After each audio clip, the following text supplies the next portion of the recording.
दोस्तों, कोहलबर्ग का नैतिक विकास का सिद्धांत एक ऐसा टॉपिक है जिसमें कितना भी पढ़ ले बच्चे को कंफ्यूजन रह जाती है। क्वेश्चन जब आता है क्वेश्चन नहीं बनता है। तो आखिर ऐसा हम क्या ट्रिक अपना लें या क्या सीख लें कि एक भी क्वेश्चन कभी भी मिस ना हो, है ना। तो यहाँ पर आप ये कुछ मिनट का ये वीडियो है, इसको आप देख लीजिए। इसके बाद एक भी क्वेश्चन कहीं से भी कैसा भी मिस नहीं होगा। तो नमस्कार दोस्तों, मैं हूं दीपक हिमांशु और आप देख रहे हैं आपका अपना चैनल योर ऑनलाइन पार्टनर। ऐसे और वीडियो के लिए आप इस चैनल को सब्सक्राइब भी कर सकते हैं। चलिए दोस्तों, अब यहाँ पर हम बात करते हैं कोहलबर्ग के जो है मॉरल डेवलपमेंट की। तो यहाँ पर आप इस फिगर में देख रहे हैं कि हमने 6 लेवल इसके बनाए हैं, ठीक है। इसमें कोई कंफ्यूजन नहीं है सबको। 6 लेवल यहाँ पर आप देख रहे हैं, पहला, दूसरा, तीसरा, चौथा, पांचवा, छठा। इसको मॉस्लो का ये हायरार्की मत समझ लीजिएगा, ये कोहलबर्ग का ही हमने बनाया है, ठीक है। अब आपने बोलेगा कि सर इसमें तो हमने 3 पढ़ा है और 3 के अंदर 2-2 पढ़ा है, तो आपने एक साथ 6 बना दिया। तो कोई बात नहीं, हम इसको भी आपको जो है 3 पार्ट में बांट देते हैं। इसको आप लोग क्या बोलते हैं? पूर्व परंपरागत। नहीं भी पता है तो आप लोग देख लीजिए, है ना। इसको हम लोग इंग्लिश में बोलते हैं प्री कन्वेंशनल। उसके बाद क्या आता है आपका? परंपरागत। इस दोनों को मिला के बोलते हैं परंपरागत। इसको बोलते हैं हम लोग कन्वेंशनल, और इसको बोलते हैं हम लोग उत्तर परंपरागत, मतलब पोस्ट कन्वेंशनल। यही बोलते हैं, यही बोलते हैं ना। चलिए ठीक है। फिर अब आप बोलिएगा कि सर फिर अब इसमें कैसे हम समझेंगे कि किस में आएगा। और सर अब मुझे ये भी डाउट होता है कि अब जैसे कि ऑप्शन में मान लीजिए ये दे दिया, ये दे दिया, ये दे दिया, तो समझ में नहीं आता है कि वो इसमें आएगा कि इसमें आएगा, है ना। तो पूर्व परंपरागत और उत्तर परंपरागत के बीच में जो डिफरेंस है वो भी नहीं समझ में आता है, और जो एक दूसरे के अंदर डिफरेंस है वो भी नहीं समझ में आता है। तो सब कुछ आज हम लोग यहाँ पे क्लियर करेंगे। देखिए, आप अभी ना इन सभी थ्योरी को छोड़िए, आप बस मेरी बात सुनिए। कोई भी बच्चा या कोई भी इंसान एक बार में तो बहुत अच्छा नहीं बन जाता है, जैसे हम ही हैं, आप ही हैं। एक ही बार में तो सब कुछ नहीं सुनने लगे, समझने लगे, हैं। हर तरह की गलती तो आप भी किए होंगे, हम भी किए होंगे। और शुरुआत तो हर चीज कोई आइडियल नहीं बन जाता है। अब जैसे कि मान लीजिए हमारे जितने भी बड़े से बड़े लोग हुए, है ना, एपीजे अब्दुल कलाम साहब जो हमारे आदर्श हैं, वो भी तो शुरू में ही बहुत अच्छे प्रिंसिपल्स वाले लोग नहीं बन गए होंगे। तो यहां पर हम लोग जो बात करते हैं ये ध्यान से देखिएगा, क्योंकि स्टार्टिंग जो होता है किसी का वो कैसे होता है और अंत मतलब तक लोग कितने मैच्योर हो जाते हैं, उनकी पूरी बात है यहाँ पर। इसको मैं एक अपनी जो है दादी माँ की कहानी से आपको बताना चाहता हूँ। मेरी दादी माँ थी, जो अभी नहीं है, अब नहीं है। तो दादी माँ कहती थी मुझे, जब भी मैं बचपन में कोई जैसे मुझसे पानी मांगा जाता था या कुछ ऐसा होता था, जब मैं कोई काम नहीं कर देता था, तो दादी माँ बोलती थी कि बेटा, जो बिना कहे कोई काम को कर देता है, ध्यान से मेरे कर्सर को भी देखिएगा, बेटा जो बिना कहे भी काम को कर देता है ना, वो भगवान स्वरूप होता है ना। मतलब बिना कहे तुम समझ जाओ कि हमको पानी पीने का जरूरत है और तुम हमको पानी ला के दे दो, कि हो सकता है दादी को प्यास लगा होगा, तो तुम भगवान स्वरूप होगे, तुम्हारा सोच। अब कहने पर अगर तुम कर देते हो कि बेटा एक गिलास पानी दे दो और तुम लाके दे देते हो, तो तुम इंसान स्वरूप स्वभाव रखते हो। लेकिन अगर कहने के बाद भी तुम नहीं करते हो, है ना, तुमको दंड देना पड़ता है या डांटना पड़ता है, तो फिर तुम पशु के समान स्वरूप स्वभाव रखते हो। मतलब ये पुराने जमाने में कहावत है, आपके भी घर में बड़े बुजुर्ग कहते होंगे। यही बेसिकली यह अवस्था है।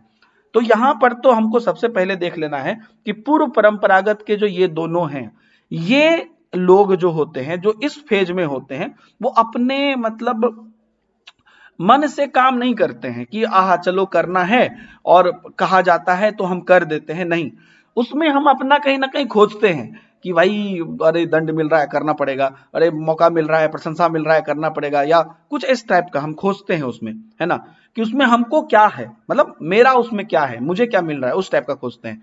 लेकिन जब हम थोड़ा सा ऊपर चले आते हैं, परंपरागत वाले फेज में चले आते हैं, तीसरे और चौथे वाले में, तो इसके बाद हम इसके बीच भी डिफरेंस बताएंगे, पहले अभी देख लीजिए। तो पूर्व परंपरागत हो गया। परंपरागत में जब हम चले आते हैं, तो अब ना हम सिर्फ ये नहीं सोचते कि इसमें मेरा क्या फायदा है, इसमें मेरा क्या फायदा है। हम ये सोचते हैं कि यार ये बोला है करने के लिए, तो कर देना चाहिए यार, हमेशा फायदे की बात ही नहीं होती है, कर देना चाहिए। बोला गया है ना करने के लिए, तो कर देना चाहिए। तो ये हमारा परंपरागत में हो गया। अजय, ये तीसरा वाला जो सबसे अंतिम फेज आता है, इसमें क्या होगा कि आपको बोला भी नहीं गया है, आपको आपकी खुद की, आप बोलते कि यार कोई बोले नहीं बोले, खुद की बुद्धि तो काम करती है ना। ये देखो यार, सामने वाला का परिवार लॉकडाउन में उनका नौकरी छूट गया, तो थोड़ा मदद करना बनता है यार, मतलब मेरा मन करता है करने का, वो पूछेगा तब देंगे ऐसा जरूरी नहीं है, दिल मेरा नहीं मान रहा है। तो इस तरह की सोच वाले उत्तर परंपरागत में चले जाएंगे। अब यहां पर हम उसके भी भीतर जाते हैं, उसके अंदर भी, जैसे कि मैंने पूर्व परंपरागत बोला, इसके अंदर भी दो जो स्टेप है, उसमें जो सबसे जो नीचे है वो थोड़ा सा नीचे वाला मतलब सोच रखता है, और उसके ऊपर वाला उसी फेज के अंदर है लेकिन फिर भी उससे ऊपर वाला सोच रखता है। अब आप देखिएगा कैसे, समझिएगा बात को। पूर्व परंपरागत के अंदर ही ये दोनों है, अवॉइडिंग पनिशमेंट जो आपको दंड और क्या कहते हैं प्रशंसा की अवस्था है, और सेल्फ इंटरेस्ट जो कि सेल्फ अभिरुचि, अपनी अभिरुचि से काम करता है, मतलब आपको इंटरेस्ट है किसी न किसी कारणवश तभी काम करता है। तो ये दोनों आता है पूर्व परंपरागत में, लेकिन क्वेश्चन में जब दोनों आएगा, ऑप्शन में जब आपको दोनों आएगा, तब हम इसके अंदर भी देखेंगे। क्या देखेंगे, ध्यान से देखिए, ये सबसे गिरा हुआ आदमी, ये सबसे उठा हुआ आदमी, ये इससे थोड़ा ज्यादा उठा हुआ, ये इससे और थोड़ा ज्यादा उठा हुआ, मतलब माइंड से ये उससे थोड़ा और उठा हुआ, ये इससे, तो ऐसे करके देखेंगे। तो सबसे पहले हम क्या बोल दिए, अवॉइडिंग पनिशमेंट, मतलब इनको ना अपना मन कुछ नहीं है, बस यही देख रहा है कि भैया डांट पड़ेगा कर दो, बस इतना ही इसके दिमाग में चलता है। ये मतलब सबसे ज्यादा एकदम पशु समान, मतलब ऐसा समझाने के लिए मैं बोल रहा हूं, सबसे ज्यादा एकदम दंड मिलेगा, ये मिल जाएगा, ये हमको दे दो, हमेशा यही सोचते रहेगा।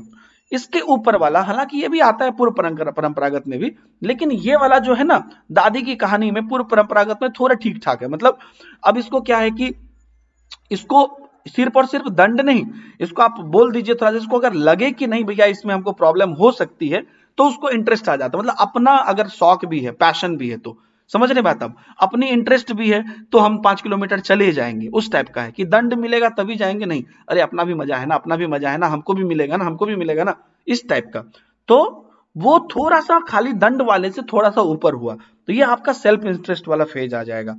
अब इसके बाद जो तीसरा वाला जो है आपका, जो कि अब परंपरागत में हम घुस गए, गुड बॉय एटीट्यूड, इसको अच्छा लड़का अच्छा लड़की नैतिकता भी बोलते हैं। अब इसमें क्या है कि हम वो हर काम करते हैं जिससे कि हम अच्छा कहलाएं, ठीक है, जो कि हम लोग नॉर्मली ये तीसरे और चौथे पेज में रहते हैं। तो अच्छा काम करते हैं, जैसे कि ये कोई अच्छा काम है, मान लीजिए हाँ ये ऐसे करना चाहिए, वो ऐसे करना चाहिए, ये ऐसे होता है, वो ऐसे होता है, ये सब क्या है कि मतलब अगर हम टाइम पे आएंगे तो हम अच्छा लड़का कहलाएंगे, है ना।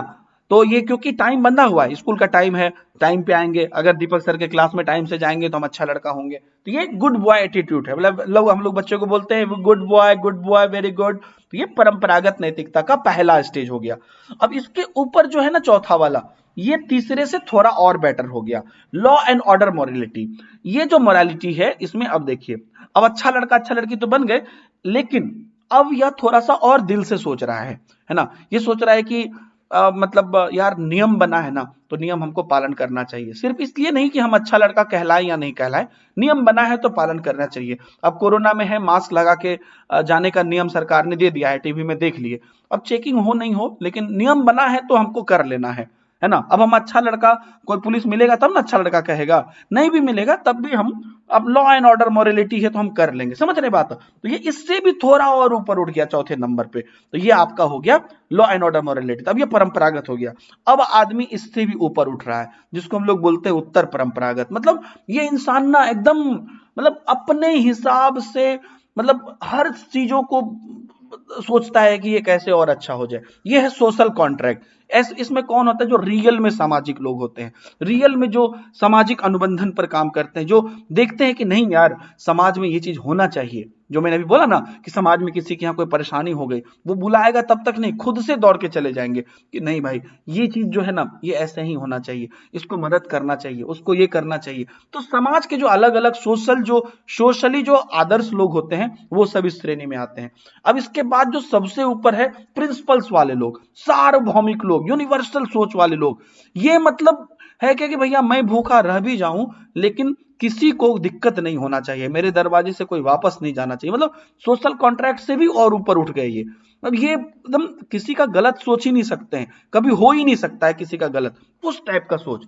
तो ये हो गया। तो एक चीज आपने देखा कि ऑल्दो यहां पर हम देख रहे हैं कि पहला और दूसरा जो है है ना, उसमें भी मतलब वो परंपरागत पूर्व परंपरागत में आता है। और तीसरा चौथा जो है वो आपका परंपरागत में आता है। और उसके बाद जो हमारा है पांचवा छठा वो आता है हमारा किसमें, वो आ जाता है हमारा उत्तर परंपरागत में। लेकिन फिर भी इसके अंदर भी डिफरेंस है। अब एक और मैं आपको बताता हूं, पूर्व परंपरागत में एक हमारे घर के आप लोग के आसपास भी बोली जाती होगी, है ना, अपना काम बनता भाड़ में जाए जनता। ये हो गया आपका पूर्व परंपरागत। परंपरागत क्या हो गया, मैं भी भूखा ना रहूं साधु भी भूखा ना जाए, इसमें ये दोनों आ जाएंगे। उत्तर परंपरागत में क्या हो गया कि मुझे कुछ भी हो जाए, मैं भूखा रह जाऊं, कुछ हो जाओ, लेकिन मेरे दरवाजे से कोई खाली ना जाए, या कोई भी इंसान अगर मैं जानता हूं तो वो दुखी ना रहे, दूसरों के दुख में भी हम दुखी हो जाते हैं। ये उस टाइप के लोग हो गए। तो अब यहां पर अगर आपको कभी भी क्वेश्चन पूछा जाएगा तो आप बस इसी चीज को याद रखिएगा कि अब मान लीजिए कि कोई आपको पूछ रहा है कि ये कोई काम कर रहा है तो वह नियम बना है, तो वह नियम को फॉलो कर रहा है, तो वो किस में आ जाएगा, वह यहां पर गुड बॉय क्या कहते हैं, या इसमें आ जाएगा। इसमें अगर उसको अच्छे से एक्सप्लेन किया हुआ है कि नहीं लॉ को नियम को मान रहा है, तो वह अगर आपको सिर्फ परंपरागत दिया तो परंपरागत मार देंगे, लेकिन अगर उसके अंदर हमको लॉ एंड ऑर्डर मोरालिटी दे दिया तो वो दे देंगे, है ना। अगर मान लीजिए हमको पूछ दिया कि ये जो है इसको मतलब खुद ये अच्छा नंबर लाना चाहता है और ये चाहता है कि इसको जो है प्राइज मिले, या ये चाहता है कि ये इसका खूब नाम हो, इसलिए यह काम करता है, तो ये सेल्फ इंटरेस्ट के अंदर आ जाएगा, है ना। अगर दंड या ये सब दे देगा, मतलब क्वेश्चन किस थीम पर जा रहा है वो देखना है आपको, कि ज्यादा आपको दंड की प्रशंसा की बात करेगा कि खाली प्रशंसा के लिए करता है, दंड के लिए करता है ना, अधिक मतलब नहीं तो हमें लोग डांटेंगे, नहीं तो ये करेंगे, तब पनिशमेंट वाला लगा देंगे। लेकिन अगर लगेगा कि नहीं यार उसकी रुचि है वह और अपनी रुचि के लिए काम करता है, तो हम उसमें पूर्व परंपरागत के अंदर भी सेल्फ इंटरेस्ट लगा देंगे। तो मैं आपको ये बताना चाह रहा हूं कि ये तीनों तो अब आसानी से आप मार दीजिएगा, लेकिन अगर इसके अंदर भी अगर आपको ऑप्शन दे दिया तो वो भी अब आपका नहीं छूटेगा। मेरा आपसे रिक्वेस्ट है कि अगर पॉसिबल हो तो एक बार फिर से इस वीडियो को पूरा देख लीजिएगा और उस पर आप अलग अलग एग्जाम्पल सोचते जाइएगा। जैसे लॉकडाउन में बहुत लोग होते हैं कि वो जाएंगे, जब तक पिछवाड़े पे लगेगी नहीं तब तक वो मास्क नहीं पहनेंगे, वो पूर्व परंपरागत में आ गए। कुछ लोग हैं कि भाई नियम बना है तो हमको मास्क पहन के जाना है, तो परंपरागत में आ गए। कुछ लोग होंगे नियम बना हो नहीं बना हो उससे मतलब नहीं, कोविड अभी खत्म नहीं हुआ है, हम अभी भी मास्क नहीं उतारेंगे, है ना, लोग बोले नहीं बोले, बाजार में कोई नहीं पहने लेकिन हम पहन के जाएंगे, तो ये हो गया उत्तर परंपरागत। तो ऐसे आप हर एग्जाम्पल पे इसको सेट कर सकते हैं। उम्मीद है कि आपको वीडियो पसंद आया होगा। ऐसी और इंटरेस्टिंग वीडियो और अच्छे अच्छे पॉइंट्स के लिए हमारे आप योर ऑनलाइन पार्टनर चैनल को सब्सक्राइब कर लें, वीडियो को लाइक और शेयर जरूर कर दें। मिलते हैं वीडियो में, बाय बाय, जय हिंद।